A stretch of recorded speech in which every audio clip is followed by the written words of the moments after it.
February 18, 2001, Sunday evening. Vienna, Virginia.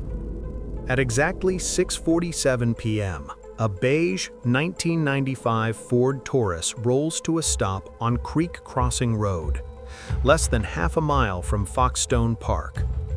The headlights go dark. The engine idles. Inside the car, Robert Hanssen sits motionless in the shadows. He reaches across the passenger seat and lifts a white, hefty garbage bag, sealed carefully with clear packing tape. No rush, no hesitation. Hanssen steps out, leaves the car unlocked, and walks toward a narrow footbridge over Wolf Trap Creek. Hanssen stops. He scans behind him once. Then he kneels and tapes the package beneath the bridge using strips he prepared in advance. The drop is complete. As he turns to leave, he takes 5 steps.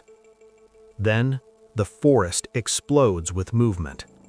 6 FBI agents emerge from behind the trees, weapons raised, shouting commands. Hanssen freezes. He does not run. He does not raise his hands. He looks straight at the lead agent and calmly asked, "What took you so long?" This is not the story of a spy who got caught.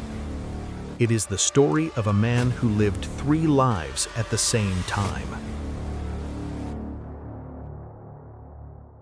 To understand how they caught him, you have to understand the ghost they'd been chasing for 10 years. When the FBI arrested CIA mole Aldrich Ames in 1994, they thought they'd stop the bleeding. They were wrong. The leaks kept coming. A secret tunnel the FBI had dug beneath the Soviet embassy, exposed. Russian double agents, executed. Classified nuclear war plans, compromised. Somebody else was inside the bureau, somebody better than Ames, somebody invisible. Michael Rockford led the mole hunt. He'd been chasing the ghost since '94, and every lead went cold. Then in 2000, the FBI paid $7 million to a defecting KGB officer for a file on an anonymous mole, codename B. Inside was an audio tape from 1986. When analysts played it, one voice recognition expert thought it sounded familiar. Another agent remembered a bizarre phrase about purple pissing Japanese. But they couldn't place it. They listened to that tape 100 times. The 101st time, they finally heard what their instincts had been telling them all along. Robert Hanssen was born in 1944 to a Chicago police officer. His father was emotionally abusive.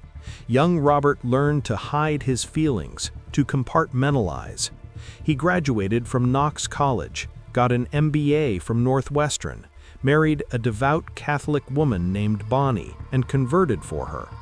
He joined the FBI in 1976, pledging to defend the Constitution against all enemies. His colleagues described him as arrogant, brilliant with computers, and intensely religious. He attended Mass every morning at 6:30 a.m. and sent his 6 children to Opus Dei schools.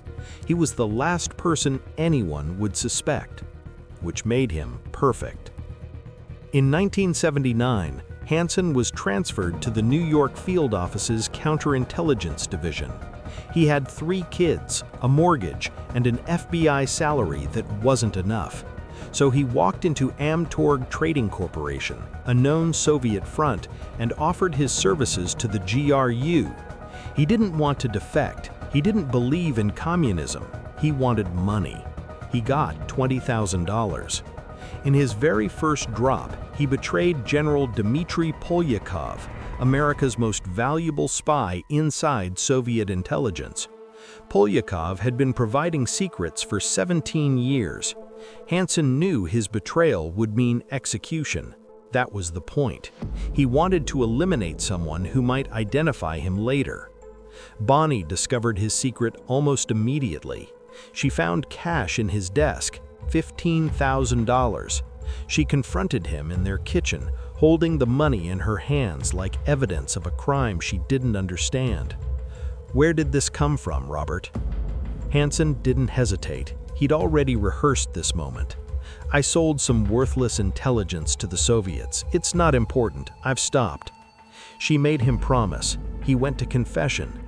The priest told him to donate the money to charity.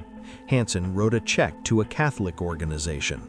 Then he waited 4 years until everyone relaxed, until the FBI's focus shifted, until he was transferred to headquarters in Washington, where he could access everything.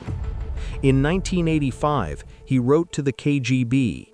He used a code name, Ramon Garcia, and he gave them 3 names: Boris Yuzhin, Valery Martinov, and Sergei Motorin. Soviet officers secretly working for the United States. Within months, Martinov and Motorin were shot in the back of the head. Yuzhin went to prison. The FBI blamed Aldrich Ames. The pieces fit. And Hanssen, now working in the Soviet analytical unit, could steer the mole hunt away from himself. He was tasked with finding the mole. He investigated himself for years and found nothing because he was writing the reports. He was pioneering a new kind of espionage. He never met his handlers. He used encrypted floppy disks and dead drops. He chose the locations himself: Foxstone Park, a footbridge over Wolf Trap Creek. He developed a code, add 6 to every date and time. A drop scheduled for January 6th at 1 p.m. became July 12th at 7 p.m. He was careful, he was patient, he was the best they'd ever seen. But his brother-in-law, Mark Walk, also an FBI agent, got suspicious. Bonnie had told him about the cash. Bob had mentioned retiring in Poland. Walk went to his supervisor. "You know we're looking for a mole, right?" The supervisor waved him off. "Bob's a pain in the ass, but he's no spy. He's too religious, takes his family to mass too often." Walk walked away, troubled. Across the bullpen, Hanssen watched him go. By 1990, Hanssen was getting reckless. He told his Soviet handlers they should emulate Chicago Mayor Daley's management style, a clue that could have pointed straight to him. He took diamonds as payment because cash was getting bulky with 6 kids in the house. He gave a stripper named Priscilla Sue Gailey a Mercedes-Benz and flew her to Hong Kong, saying he wanted to convert her to Catholicism. He secretly videotaped his wife in their bedroom and shared the footage with his best friend. He was living in compartments, sealed so tightly that none leaked into the others. When the Soviet Union collapsed in 1991, he stopped. He was afraid the chaos would expose him. But by 1999, the debts were crushing him. Mortgage payments he couldn't meet, credit cards maxed out, kids in college. He calculated he needed another 100,000 to stay afloat. He contacted the SVR, the KGB's successor, using the same old alias. He was rusty, but arrogant. He hacked into another agent's computer, printed a classified document, then brought it to the agent, saying he was just demonstrating security flaws. The FBI investigated the incident, believed his story, and gave him a warning. He'd become so good at lying that the truth itself seemed implausible. Michael Wagsback had been listening to that Russian audio tape for months. He'd worked with Hanssen in the Soviet unit. He knew the voice, but he couldn't place it. Then one day, Bob King, another analyst, walked past his desk humming. Wagsback grabbed his arm. "Play the tape again."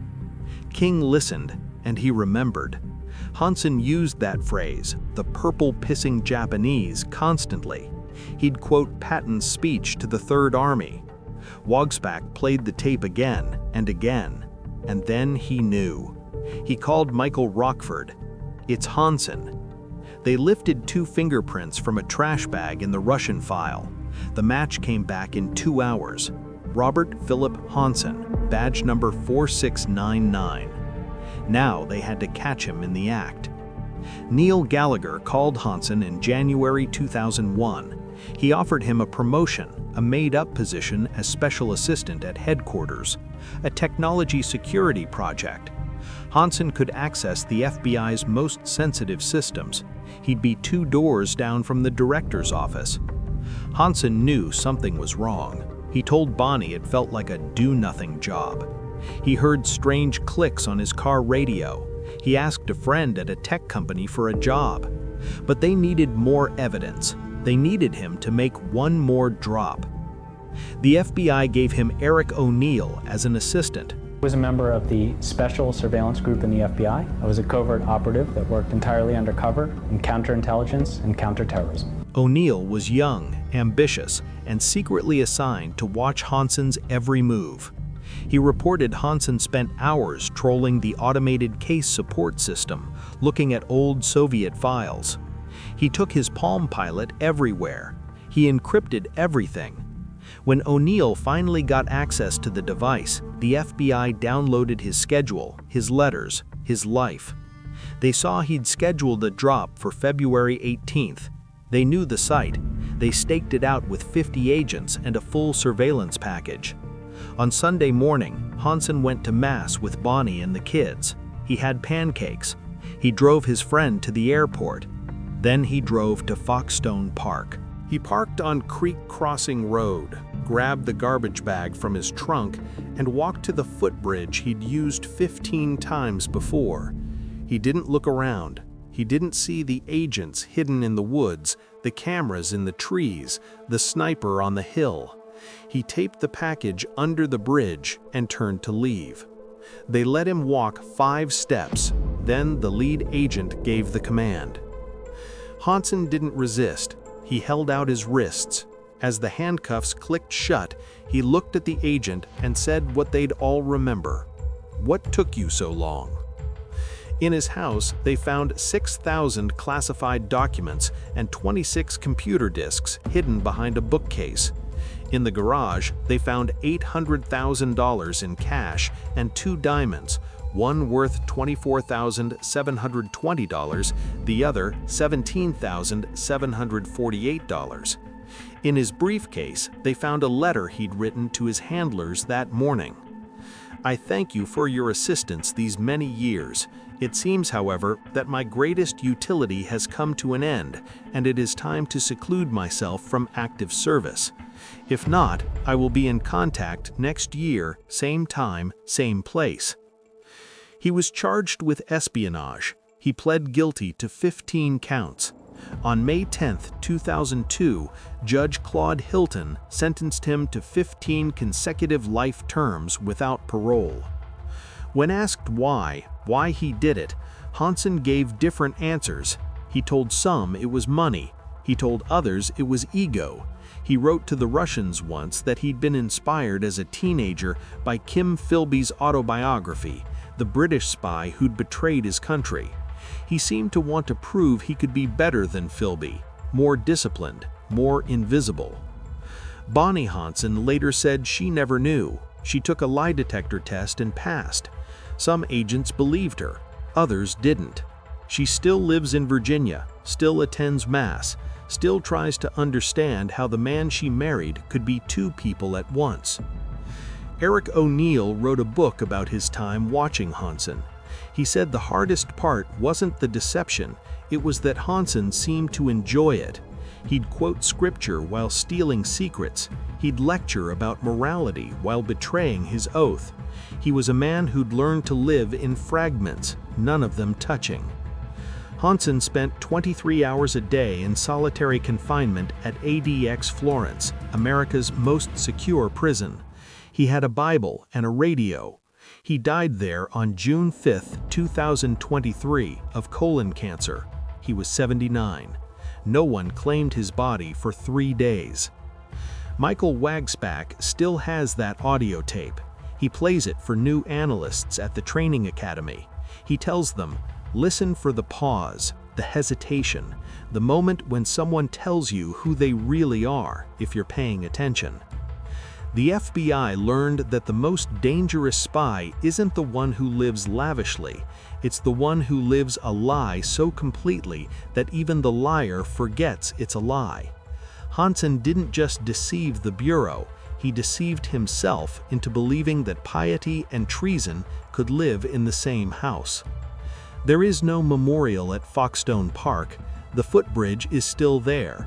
Dog walkers cross it every day, unaware that beneath its planks, one of America's greatest traitors taped his final secret, sealing his own fate with a roll of duct tape and a lifetime of lies. The question Hanssen asked that night, "What took you so long?" haunts the FBI still. The answer is simple. They were looking for a spy. They found a ghost, and ghosts are hard to see until they want to be found.